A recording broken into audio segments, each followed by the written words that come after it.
Salutations, everybody. It is Matty here today, and we are sitting down to talk about Nintendo in a rare video about them on the channel here. I think the last time I directly talked about Nintendo on this channel was with the Switch OLED, but indeed, I am cashing in my Nintendo Switch 2 content ticket finally. There's been a plethora, that's even putting it lightly, a massive amount of leaks and rumors surrounding the Switch 2. Everything from the reveal date, which we pretty much knew it was happening today, to what the Switch 2 does has already leaked, to the point where seeing this trailer, gotta be honest, it's exciting to know it's real, this is what it actually is, but a little underwhelming because we kind of had all of the surprises taken away from us. It's the one thing that really does suck about leak culture. You want all of that information, but then when the real thing happens, I'm not sitting here jumping out of my chair for a Switch 2. Now, admittedly, it's also because this is just a stronger version of the Switch, it seems like, and so even everything down to its look, its appearance is subtly different. A bigger screen, the Joy-Cons attach via electromagnetic connections rather than sliding on via the rail system, and there's some other features we'll get into, but all in all, this is a pretty safe approach, if you will, from Nintendo, following up a massive success in the Nintendo Switch. It's funny because I took some time over my holiday break to read a few books. Two of them were here in Reggie Fils-Aimé's book as well as Askawada. This is a great one, by the way. But Reggie's book really details from the first person perspective, the thought process behind launching, in particular, the DS and the Wii. I think the second half of the book is really weak, but he does get into the weeds a little bit on the thought process there on how they're trying to get game consoles into living rooms and how they can kind of shake things up. And it felt like every generation there was this shakeup, but when Nintendo hits that shakeup moment, oh, we got the Wii, this is popping off. Now we're going to just iterate on that. Here's the Wii U, or we have the DS. Okay, this is a big success. This is a big hit. Okay, we're going to iterate on that. Here's the 3DS, which went on to do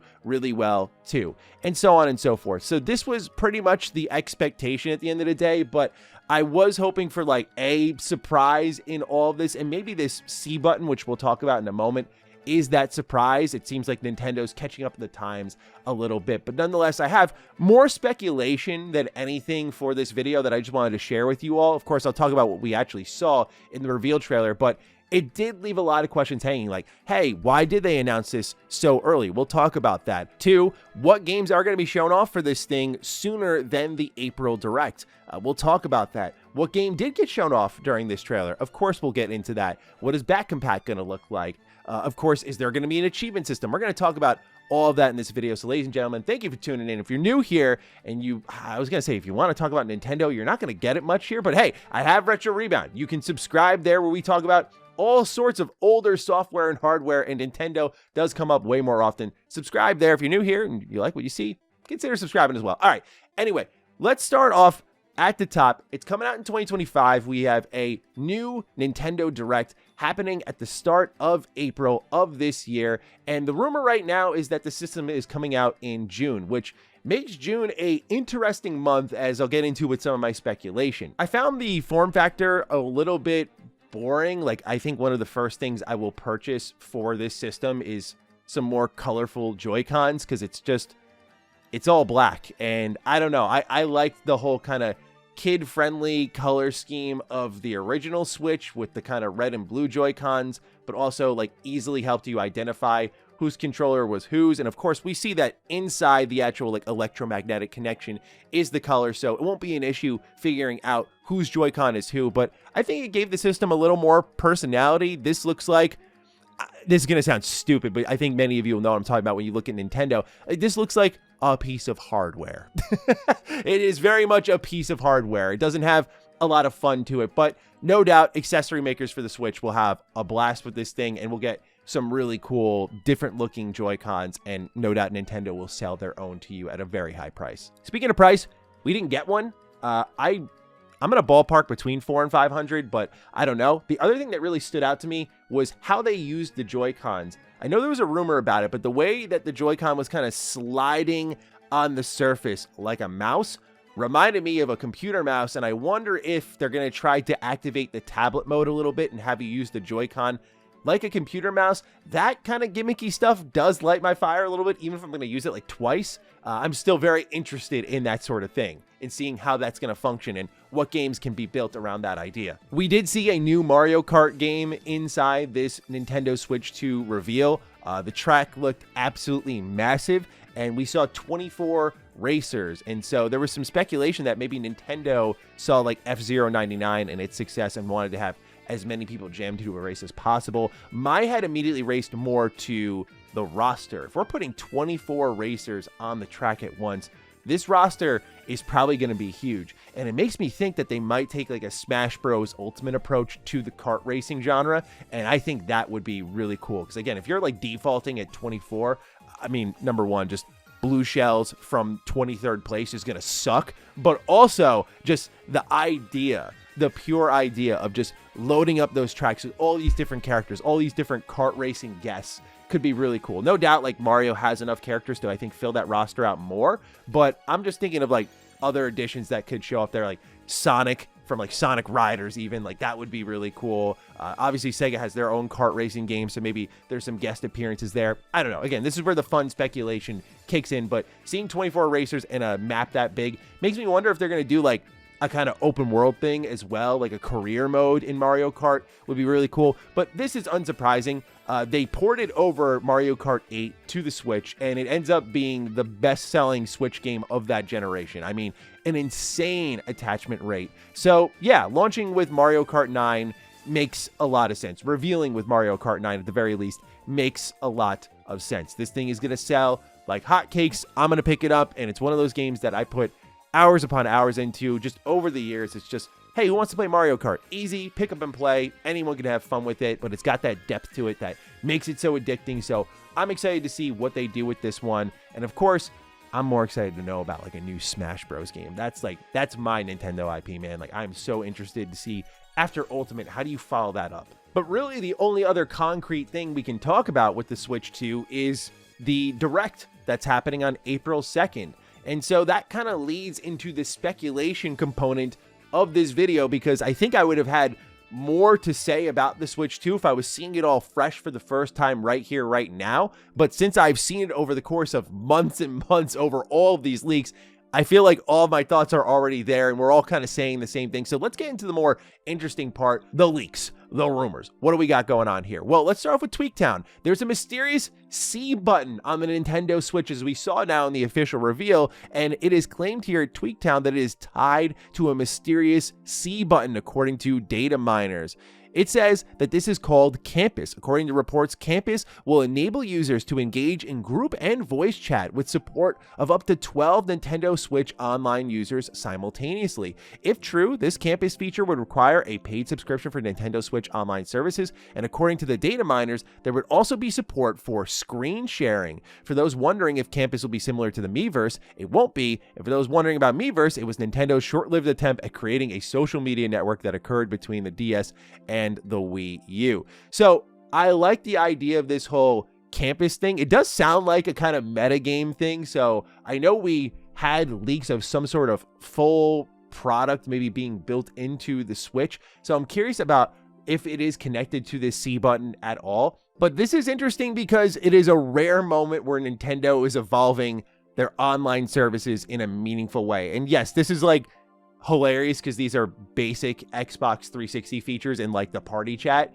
But when you went from what we had with like the Nintendo Switch Online party chat through your phone and stuff to now actually building into the system, great step forward, even if it's hilariously behind the times.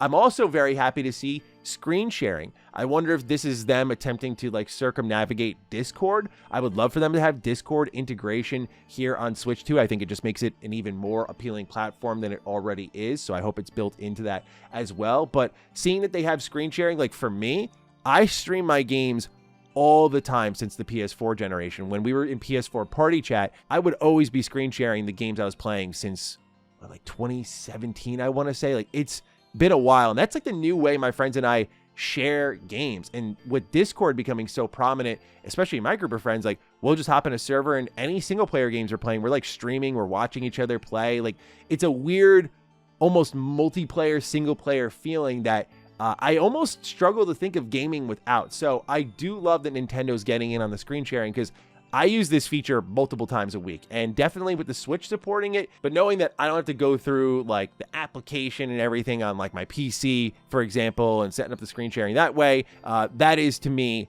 a big boon of having it built into the system itself. So it's cool that Nintendo is supporting it. I'm curious if they're going to do an achievement system. That's the one thing that I feel Nintendo is so tailor-made for, because you had the achievement system introduced with the Xbox 360, and then we moved to the PlayStation where they added the Platinum, and they slightly evolved the game a little bit, and that made the meta game just so addicting, is pushing for the Platinum. It's still relevant today. We do some Platinum trophy hunts over on Retro Rebound, in fact, because I still enjoy it, and I'm dying for Xbox to go back and overhaul the system. Think about achievements once more, because they're the ones who brought the system to the forefront in the first place, but also like back compat achievements. Like, this is something that PlayStation's doing now with trophy support for older PS2 games, and I think that is so fun, and I'd love to see Xbox do a similar thing. But Nintendo, I just feel, with the challenges that they build into their games, and Mario Odyssey and Mario Kart, all these games usually have like a built-in challenge list, and I would love to see them kind of mandate those challenges be made by the developers to kind of encourage people to 100% their games. I think for Nintendo, if I were to take a wild guess, they want to have it baked into the cake. Like, I remember, I think Kirby the Forgotten Land had its own challenge system in there that pretty much felt like an achievement system. Like, they were compensating for not having an achievement system by building it into the game. So why not just have like every game have an achievement system? But I feel like Nintendo would be the one to actually carry it a step further and do something different with it. Like, you earn points and then you can spend them on like your personal me who's on the campus or whatever. That would be really cool to me. So I hope that they take things to the next level and actually do an achievement system, because I wanted it for the Switch and it was one of the few disappointments. It did help me disconnect a bit though, I can't lie. Like, I started to metagame a lot, where I loved playing games for achievements and trophies in high school. I got away from it a bit, but it still was like a driving factor in my purchasing decisions, and I always will admit that. But with the Switch, I had to kind of accept, like, all right, I love this system and I love the games here, even though there's no achievements and trophies, but there's still that itch within me of like, you guys got to do this. Like, come on, one day. But I managed to let go enough for it to be a healthy relationship, if you will. Now, one thing people may be asking is, if Nintendo had so little to say about the Switch, why did they reveal it now? And I think that's a fair question, because it was kind of like all right, we knew all of this already, and Nintendo certainly knew we knew all of this already. Well, Jason Schreier went over to Blue Sky and had some thoughts to share, saying, if you're wondering, one reason to randomly drop a Switch 2 teaser 2.5 months ahead of the proper reveal would be to allow third-party companies to officially start announcing their games for the system, which we already saw like a couple slip through the cracks that they were going to be on like other Switch systems. But when it comes to Switch 2 teaser, that seems to be a driving reason why. You do happen to have the Xbox Developer Direct just next week, and the reports are a legendary Japanese gaming IP is going to be announced at that show. And if it's legendary and Japanese, I don't know how it's not on a Nintendo platform moving forward. This also leads me into a sickening amount of speculation based on the Nintendo Direct's placement and when I think Nintendo Switch 2 will ship, which is in June. I find it very interesting that Oblivion Remake is reported to launch in June as well. I do wonder if there is a world where Oblivion Remake does show up on the Nintendo Switch 2 reveal event stage. That would be very exciting. I mean, the idea of like Oblivion on the go in general is exciting, but it got my head thinking in that direction, like, okay, if they're announcing this now and this is all for games to come down the line, and Oblivion Remake is reportedly not going to be at the Developer Direct, then maybe it is going to be at this, you know, April Direct with Nintendo. Now an event is there on the map. Now, one other concern that we definitely have nowadays is when a new piece of any type of hardware is launched, what are scalpers going to do with it? Well, Bloomberg has reported, and My Nintendo News picked it up, that Nintendo is preparing a supply chain network to sell 20 million Switch 2s in the first year, which should definitely help alleviate some pressure. You should be able to get in there if you have the money and go and pick up your Switch 2. And so I'm excited about that, man. Like, even though a lot of this is just kind of what I expected with the Switch 2, you only get so many console launches in your lifetime. And especially now, I'll just say to people, embrace this moment strictly because we're seeing like what's happening with Xbox. Like, hardware is going to become less frequent, at least in one case. I think PlayStation and Nintendo still have a decent amount ahead of them, but you could see the days are getting numbered in some instances. And so I'm just cherishing like this ability to be excited and attend a launch and pick up a new piece of hardware, and like that midnight moment of cracking it open and starting up a game on it, and then the next day waking up early and playing it all day.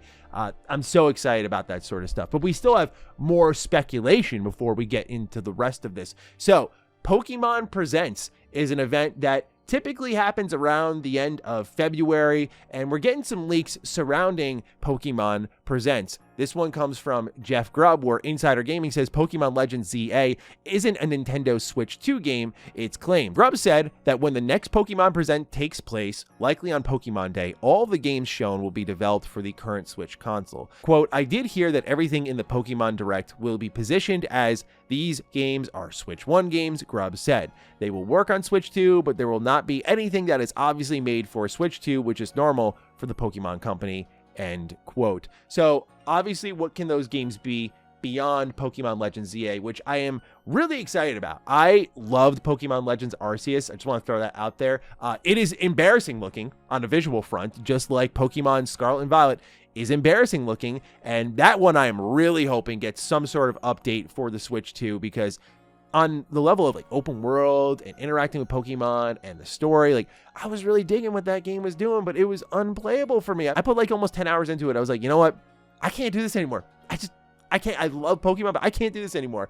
And so I dropped it, hoping that the Switch 2 would pick me up. But Pokemon Legends Arceus is like, to me, perfect Pokemon in my head. Like the focus on monster catching, the challenge system, the focus on combat having different styles and actual strategy, it happening within this open world that's kind of hub based, the cozy music, like it is everything when I think of Pokemon like that, like the focus on catching, the focus on coziness, a kind of interesting story, a mystery, the heart of it all. I just think it's really great. But also really my favorite type of Pokemon lands in the spin-off series. But yeah, when it comes to like mainline Pokemon, hit or miss for me really since Emerald. But when it comes to Pokemon spin-offs like Legends or like Mystery Dungeon, that's what lights my fire. And what's interesting is last year we were expecting some sort of announcement for Pokemon Mystery Dungeon, because ahead of the Pokemon Presents presentation, Spike Chunsoft, developer of the Pokemon Mystery Dungeon games, was spotted in the copyright text of the website's data, and the copyright was updated to 2023, suggesting that Pokemon Mystery Dungeon was going to have a new entry announced then. So I'm going to put that on your radar as sort of a like, let's re-up this rumor. Maybe there is something happening there where we get a new Mystery Dungeon game announced. I would love that. I think this series is so underrated. Super Mystery Dungeon is like my favorite Pokemon story. I think it's just insane how dark it gets. But just the Mystery Dungeon series, outside of the, I forgot what it's called, Gates to Infinity or whatever, that one wasn't really good. But otherwise, like all these Mystery Dungeon games, I just have, I think, amazing stories from what I've played of them so far. I have missed out on the one that apparently will make you cry a lot. Which one was it? This one here, Explorers of Sky. Apparently peak fiction. Played a little bit of it. I could feel the heart in it, but I want to play this to completion.